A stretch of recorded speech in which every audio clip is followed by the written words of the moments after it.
Yo guys, how are you? This is Quarog Tattoos and welcome sa another Tagalog Tuesday. Guys, check natin tong video na to. Nag-viral to guys sa Facebook. Sinend sa akin ng misis ko. Yun mga par, may gusto lang akong i-share sa inyo. Last February 3, sumali ako ng tattoo competition on the spot. Dito lang sa malapit sa amin, Bagong Silang area lang. At hindi nakarampa yung model ko kasi may nangyari hindi namin inaasahan. Marami namang nagpa-pass out na client or model kaso yung kanya talaga first time ko lang na-encounter yung ganun na talagang hindi nahihimas-masan. Ang tagal mahimas-masan tapos basta natakot ako, na-trauma talaga kami ng misis ko dyan.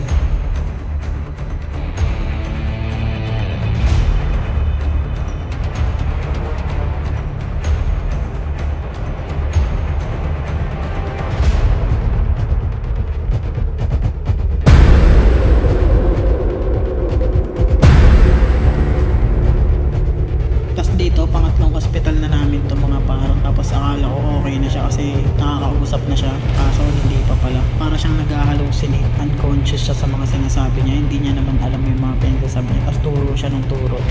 Buti na lang talaga nung nahimasmasan siya dito. Kaya kami nakauwi. Nung pinanood ko ang content, actually hindi ko kilala yung artist, taga Pilipinas, na sumali ng tattoo competition. So ang content nung video is nahimatay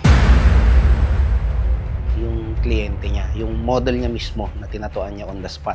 Guys, magsasabi lang ako ng saloobin, yung alam ko tungkol sa ganyan. 15 years na rin kasi ako sa industry guys, tsaka PRC license ako, nurse ako dati. Medyo meron akong idea at meron akong background sa medical. Nahihimatay ang mga model sa mga kliyente na tinatatuan. Madaming factors dyan. Isa doon, maaaring yung pain is trigger siya para mag-shutdown ang central nervous system ng katawan. Yun, ano lang yun, super sudden yun. Parang glitch lang ba, kumbaga, sa fainting pag nahihimatay. Pero nahihimasmasan din kaagad.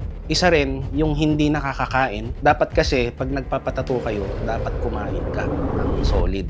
Kasi kailangan mo yung energy sa katawan at sa utak mo din. Isang reason din na nangyayari is walang pahinga, pagod. Normally, ang katawan natin, kapag pagod ka, mababa ang blood pressure mo, tapos hindi ka pa kumain. Sasabihin ko na lang to in layman's term kasi magkakadugtong lahat yun eh. Yung mababa ang glucose mo, mababa ang blood pressure mo. Pag mababa ang glucose mo at mababa ang blood pressure mo, mas konting dugo ang pumapasok sa utak mo. Siyempre, yung dugo hindi napapump ng maayos ng heart natin para pumunta sa utak. Diyan nag-faint yung kliyente. Yung sa video na napanood natin, ang masasabi ko lang na mali na ginawa ni tattoo artist is yung pinatayo niya yung kliyente.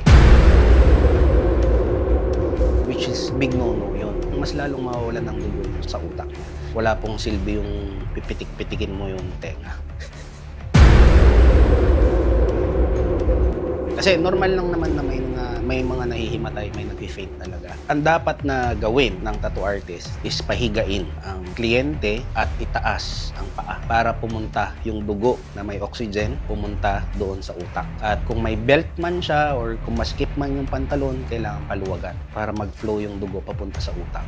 Venous return, tawag doon. Para hindi magkulang ng dugo at oxygen yung utak natin. Yun lang naman. Yun lang ang alam kong first aid sa ganon. At kung hindi pa siya nagkamalay in, let's say, 1 minute, doon kailangan nyo na tumawag ng ambulance or kailangan nyo na itakbo sa hospital. Lesson para sa mga nagpapatato at saka sa mga sumasali na rin sa tattoo competition. Kailangan talaga, prepared talaga yung model mo. Dapat matibay talaga siya. Walang alak in 3 days. Isa rin sa ano talaga yung alak. Mas lalo siyang mag-low blood pressure. Siyempre dugo siya ng dugo. At dapat yung talagang solid na nakapagpahinga siya. Sa tattoo artist naman, ang number 1 lang naman na kailangan mong gawin is siyempre i-advise mo yung model mo na hindi basta-basta yung gagawin natin kasi 7-8 hours na tuloy-tuloy na pain yun. Kasi yung mga iba kasi may puyat pa, umiinom pa, may alak. Kung ako ganun, hindi ko na tinatatuan pagka alam kong pagod yung kliyente at pagod yung tatatuan ko, hindi ko na itutuloy. Kasi kaysa naman,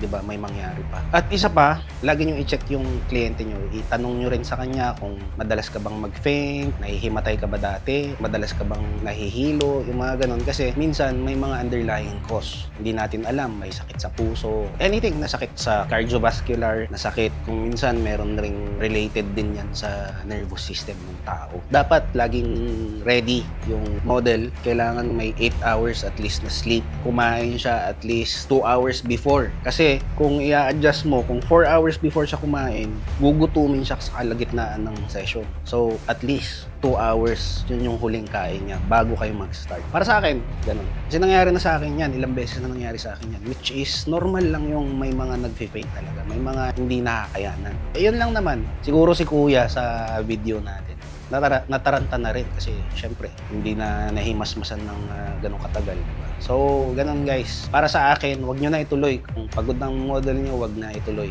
Kailangan talaga kasi pinagpaplanuhan lahat yan. Kailangan may sarili kang protocol.